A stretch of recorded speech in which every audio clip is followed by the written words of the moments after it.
Welcome back to America Decides. Our reporter panel is here. Tom LoBianco is co-founder and national politics reporter for 24 Site News. Maeve Reston is a national political reporter for the Washington Post and joins us from Los Angeles. Maeve, I want to start with you because that's where President Trump is heading, and he created quite a stir today talking about FEMA and mismanagement and California and restrictions on potential, well, we all know there's going to be federal assistance to Southern California. What has been the reaction there to the degree you've been able to detect it? Well, so obviously he's been making these threats about placing conditions on wildfire aid to California all the way through the presidential campaign, and then more recently on Truth Social. Today he was more specific about talking about these two conditions. One being voter ID, as I understand it, and then this piece of water policy that he's been absolutely obsessed with, which where he argues that Northern California should be sending more water down to Southern California. And Gavin Newsom's response, the governor of California's response to that has been there is no connection between sending water from Northern California down to Southern California in relation to the fires. There's no spigot to turn on.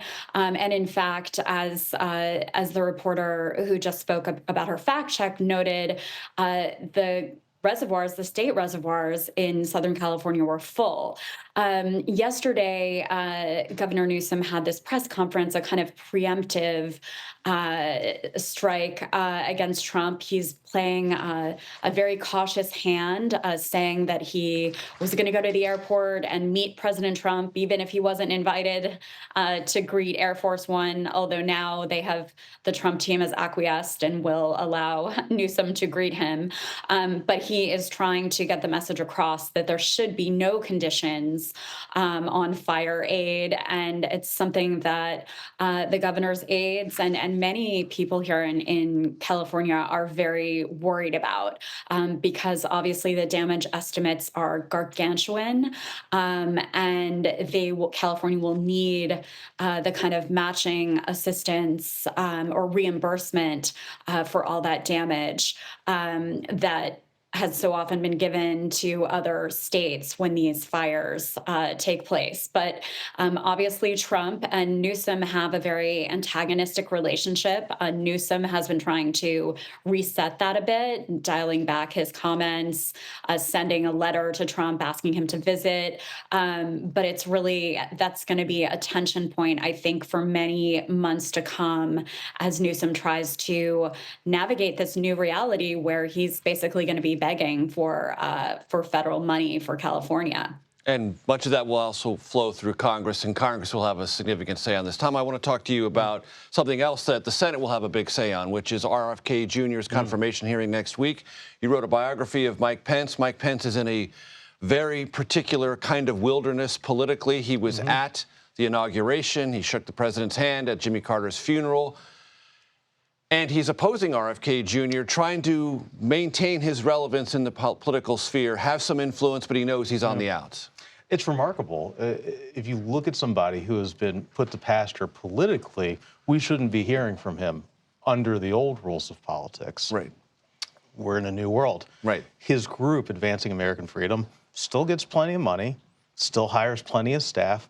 He's ensconced in the pro-life, anti-abortion movement. And of course, the timing of this, very conspicuous, actually, if you think about it, with RFK Jr.'s nomination coming up right as the March for Life is happening here in D.C. So this is a very big deal. Pence is this is how I pitched the book to my agent. I'm like, this guy looks boring. I don't know how he does it. Actually, I do know how he does it. He's masterful at inserting himself into situations at precisely the right moment. And he did it again here with this. So he's hitting a pivot point. And if you look at RFK Jr., so HHS deals more with Health and Human Services, right.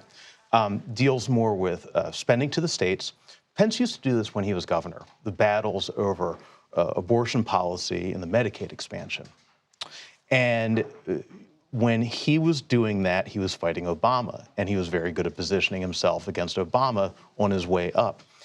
RFK is maybe not pro-choice, but certainly not pro-life. And this is the big wedge. Has a long track record, lots of sound bites, lots of things attributed to him. Yes. In this space. And it's ironic because if you look at, Pence helped get Trump in front of the March for Life crowd back in 2017 on video, and then in person, I think 2019 or 2020. Trump will be marching with J.D. Vance in the parade for this. And of course, Vance is ascendant right now. A lot of talk about him for 2028. But Pence is reminding people that, hey, this guy will be overseeing the money with regard to abortion. And some of the regulatory decisions that flow through HHS. Do you have any sense that this advocacy from Pence will get the attention of Senate Republicans and possibly jeopardize RFK Jr.'s confirmation? I don't know that it's enough to tilt the nomination, certainly not in the way that Hegseth or Gabbard are in trouble right now, but it'll put a lot of pressure on in the hearing. Maeve, I want to go back to you because what is the situation as fires continue to not just burn, the original ones, they're moving toward full containment, but other fires have broken out in the Los Angeles area. There are rains coming, as I understand it, forecast this weekend. Lots of complications. Lots of complications, and a lot of people living here in LA who feel really traumatized by how quickly these fires have moved. We saw the Hughes fire the other night, racing well across 8,000 acres in a matter of hours and endangering homes. And now we have rain forecast for the weekend. So Los Angeles Mayor Karen Bass, who's also quite embattled at the moment, was out this week, showing sandbags and dump trucks full of sand and K-rail that they were going to put up to keep toxic chemicals from flowing into the ocean.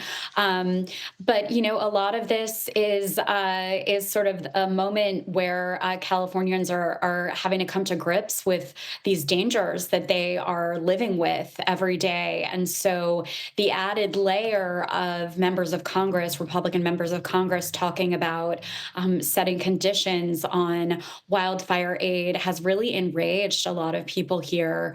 And this meeting that Trump is about to have in Los Angeles with a lot of local officials, they are hoping to really convey to him that, there are a lot of people in Los Angeles who voted for him. And there are a lot of constituents that he needs to take care of, just as presidents have in many years past. In disasters and every day, we're all Americans. I know the local officials will be reminding the president of something that he sometimes, maybe just with a rhetorical flourish, tends to diminish or overlook. Tom LoBianco, Maeve Reston, thank you very much.